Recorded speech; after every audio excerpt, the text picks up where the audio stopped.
What's up guys, this is Christina Rose and welcome back to another video.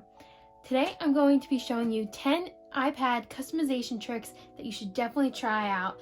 These are great if you just bought a new iPad and you want to make it all brand new and all to your likes, or if you've had an iPad for a while and you're just looking to change some things up or learn some new tricks, this video is for you. If you're new here, make sure to subscribe because I have tons of new content coming out and I have a lot of great videos planned that you're definitely going to want to stay tuned for. These are 10 great tricks that you'll definitely want to learn, so make sure you stay till the end of the video to learn all of them and so you can try them out on your iPad. Without further ado, let's get into it.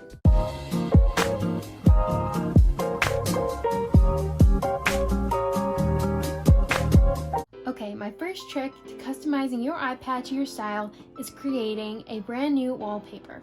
So I recommend a couple of apps for doing this. The first one I use is Procreate, which I'm sure you've heard of if you have an iPad. You can use it to make collages, you can do lettering on it. There's so many tools on this app, so you definitely want to do it. It's definitely an investment, but I enjoy the app a lot, so I think it's worth it. Another app that I use is Adobe Sketch, which I think is pretty comparable to Procreate, and this is actually a free option. There aren't as many features on this app, but you can still do a lot of them and create a very cool background for your iPad. And the third app I like to use is PicMonkey. This one's a lot better for making collages and just doing text over your picture and like adding stickers, so I think it has a lot of good features. So I'm going to show all of these out to you now. I'm going to open up Procreate and start a new project. I'm going to use screen size because I want it to be the size of my screen to make a background. And the first thing I'm going to do is use my Apple Pencil here and start with the background color. Definitely choose a color you're going to want to look at a lot. So pink is my favorite color, so I think I'm going to go there and choose like a nice light pink, maybe a medium one. That's nice. Yeah, I'll choose that one. And maybe I'll do some lettering on here. This is just to show you guys something you can do. So you can see there's all these different pens. Maybe I'll use a calligraphy pen on this. And I'll use the brush pen. And I'm going to go in with some white and just show you guys what you can do here. So that's just one example of the lettering you can do. You can also add photos to it to make a collage, and I think this could be really pretty. To make a nice collage is to go on Pinterest and just look up pictures that you like. So if you like baking, put that in. If you want to make it very inspirational, maybe find some quotes. I'll do that.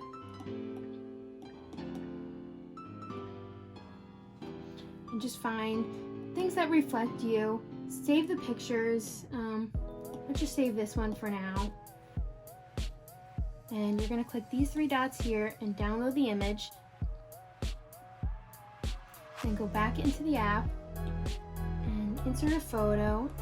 And you can just keep repeating that, finding photos you like, adding them, put them wherever you want. You can make the whole thing a collage, whatever you want to reflect your style. And then once you're done with it, obviously I'm not going to use this because it's a little unorganized here, but if I was going to save this, I would just go here, share it, and download it as a JPEG, because that saves it as a photo, and then you just save the image. And then you just set that as your wallpaper. And then you have a brand new look to your iPad that really reflects who you are and what your iPad to look like. Okay, and the second app I'm going to be using to show you how to make a background is PicMonkey. And so when you open up the app, it's a free app and you can just download it onto your iPad, and you can pay for a subscription to it. I'm not really sure what that does, but I just signed in with my Google account and I have free use to it, so I'm going to be using that. And so the screen dimensions for the iPad Pro 11-inch, which is what I have, is 2388 by 1668. That is for the 11-inch, but I will leave the dimensions for other iPad sizes in the description. So now I have a plain background, and I think I'm going to use this to make a collage. I also can put a background color in here, which is what I'll do. I'll use I like this light blue color, so we'll use that. Okay, and then I'll click next. And then I'm going to make a collage. So what I'm going to do is click on graphics here and all my photos are going to be in here, but I'm going to go into Pinterest and just download some photos that I like. So I'm going to just type in aesthetic photos. So I'm going to look for photos and fast forward this so you can see what I will do.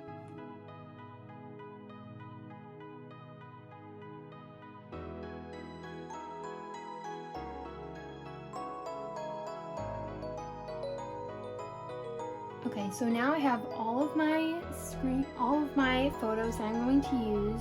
So I'm just gonna click on some of them. I have some quotes here. I'm just gonna keep adding. Okay, so you can kind of tell I went for like a summery vibe here. And I'm just gonna tap on them, keep sizing them around, and get them to where I like.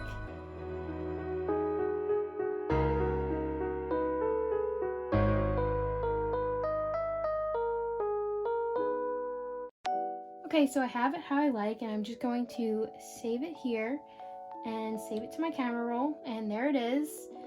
And I can just go in and set it as the background. And here I have it, and I click set. I'm going to use that as my home screen, and there it is. I like how it looks, it's a nice color, and it reflects me. So that is my first tip, how to create a nice background for your iPad. So let's move on. So now that we have our background customized, I'm going to show you how to customize your settings and change the look of your home screen and dock in it. So my next tip is how to customize your home screen. So you're going to go into settings here and click there, and you're going to look for home screen and dock here. So you can either have more or bigger apps, and I have more on right now, which is what you probably have on yours. And so it looks like this. You have all these apps here, and you can see I only have 2 pages. However, if I turn on bigger, my apps will get bigger, and whatever was on the first page that doesn't fit anymore will get pushed on to another page. As you can see, now I have 4 pages of apps. So that's what the bigger does. I like it having on more so I can see more and just have my layout how I like it. And that's how that works. And then you can also customize your dock in this setting. So what you would do is go here where it says show suggested and recent apps in dock. I have it turned on. So as you can see, I have my apps that I put there myself, and then over here are my most recent or my last used apps, so you can see that there. However, if I turn it off, those apps will go away and it'll just show the ones that I strategically put there. So I like having it on so that I can see more apps there, and once I go into those apps again, they'll pop up again. So that is it for that tip. So my next tip also has to do with the look of your home screen, and it shows how to keep these widgets here always staying here. So you would have your widgets here and stay on your home screen, so it would look like this, your page would look like this all the time. So to keep that on, you would go to edit here and keep on home screen and turn that on and click done. So you can see here that this widget here stays on the page the whole time. So that is the trick to keep it on the home screen. And so my fourth and next trick is to also customize these widgets. If you see here what I have on the screen, you can also edit your widgets. So if I want to take weather off, I can remove that. Outside screen time, maps, I like all these on here for the most part. And any ones I can add on here. If I wanted to put my other weather app, I can put Siri suggestions, I'll add that on there. And yeah, you can just put whatever you want, whatever you like to keep on there, and keep it there. And see it, Siri just got put on. Yep, and that is how you edit your widgets. So with my next trick, I'm going to show you how to customize your control center. Now, this is not a very new trick, and you can actually do it on most of your iOS devices like your iPhone. In your control center, you'll see it here, and you can see I have all my apps and everything I want here. And you can see I have 8 things that I customized here, and you can actually add more if you want. So I'm going to show you how to do that. If you go into your settings and find control center, you can see you can customize controls, and it'll show you all the list of things you can do. So right now I have flashlight, notes, camera, dark mode, screen recording, stopwatch, and timer. I like to have these things on so I have easy access to them all the time, especially like dark mode, that's a really nice one to have there so I can easily switch into dark mode whenever I want. But you can see all these other things you can add there. See, if I wanted to add an Apple TV or voice memos, they would show up right here in my control center. So you can add a few more if you want, and that is how you customize your controls. So my next 2 tricks have to go with customizing your keyboard on your iPad.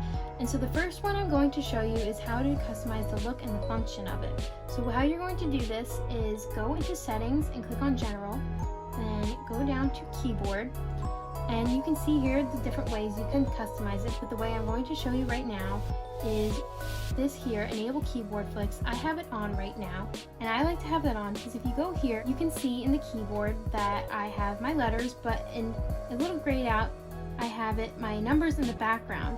So if you do that and you pull down on a letter, you have another option and it turns into a different number or a symbol. So you have more options to your keyboard and more function to it.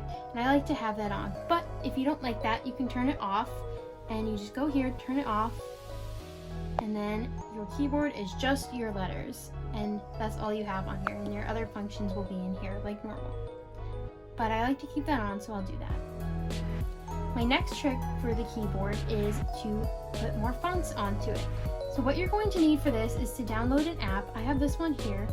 You just need to go into the App Store, type in fonts here, and get the first one. That's what I got, but there's plenty more that you can get.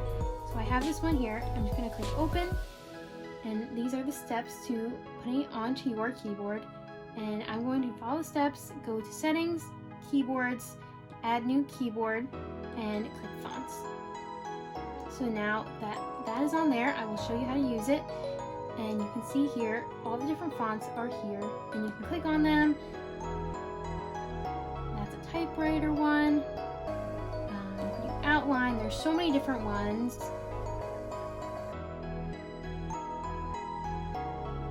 Yeah, you can just see all these different ones. They're not all unlocked on this app, but there are still so many you can use, and so I think that's a really fun tip. You can use these on Instagram when you're writing notes. You can use them when you're texting. These will always be on your keyboard, so whenever you're typing, you can use these fonts, and that is how you do that. Okay, so my 8th tip for iPad customization is to customize your Siri. So you go into settings, click on Siri and search, and you can turn it on. You see her Siri voice, and you have all these different options. You can change it from to male, and you have all these different accents that you can add. They're just fun to use, just try out and have your Siri respond to you. You can also see all these different things you can customize. You can turn on the Hey Siri. I'm sorry if that went off on your phone. You can press top button for Siri. There's all these different options that you can turn on and off for your Siri. But you can see I have Hey Siri on, and I have a different accent for mine. So that's just one thing you can use to customize your iPad. And so my 9th tip to customize your iPad is actually to customize the function of your software updates. So this is actually a pretty new tip for your iPad, and I'll show you how to do it. If you go into settings and general, and you click on software update, you can see I actually have one that I need to do, but you can click on automatic updates, and this will make sure that your updates happen on their own overnight as long as you allow it. But if you don't want that on, you just turn it off, and you can do the update whenever you want. So if you're always getting that alert that says update your iPad tonight or whatever, and you don't want that to happen, just turn that off, and you don't have to worry about it, and you can just update it whenever you want. So that's a nice new function to come to the iPad, and I would definitely recommend checking that one out and giving it a try and seeing what you like. Okay, so my 10th and final trick for iPad customization actually has to do with the Apple Pencil. You can customize the functions of the Apple Pencil in settings. So if you go into settings and you scroll down here to Apple Pencil, you can use it. So this has the function when you double click on one side, you can switch between tools when you're in notes or you're drawing or whatever you're using. So you can see here the different functions it has. You can switch between the current tool and eraser, which is what I use. So if you're writing with a pencil and then you want to erase something, you just double click and it goes into the eraser. However, if you don't like that function, you can change it, and you can go between different tools that you're using. So you're saying you're coloring something and you want to go between different tools or different colors, you can change it so that it goes from the first tool to the second tool with just the double tap. You can also customize this and show your color palette when you double tap. Or you can just turn it off altogether if you don't like the double tap feature. And if it gets in the way for you and that's just something you don't like, you can just shut it off. I like to have it on current tool and eraser, so when I'm writing on it, I can just erase quickly and go back to what I'm doing. So that is how you customize your Apple Pencil. So those are all the tips I have for iPad customization. I really hope you try them out. Let me know in the comments if you do. So these are just some things you can do to change the look and the settings of your iPad. There are definitely a lot more ways to customize it, and I can definitely make another video. I can make a part 2 of this showing them. So comment down below if you liked that and if you liked this video, and give it a thumbs up and make sure you subscribe. I'd really appreciate it and it would really help me out, so please subscribe. I have so much more content coming out. I have so much planned. I'm so excited to make new videos. You're going to want to be subscribed for that, so stay tuned. Thanks for watching. Bye!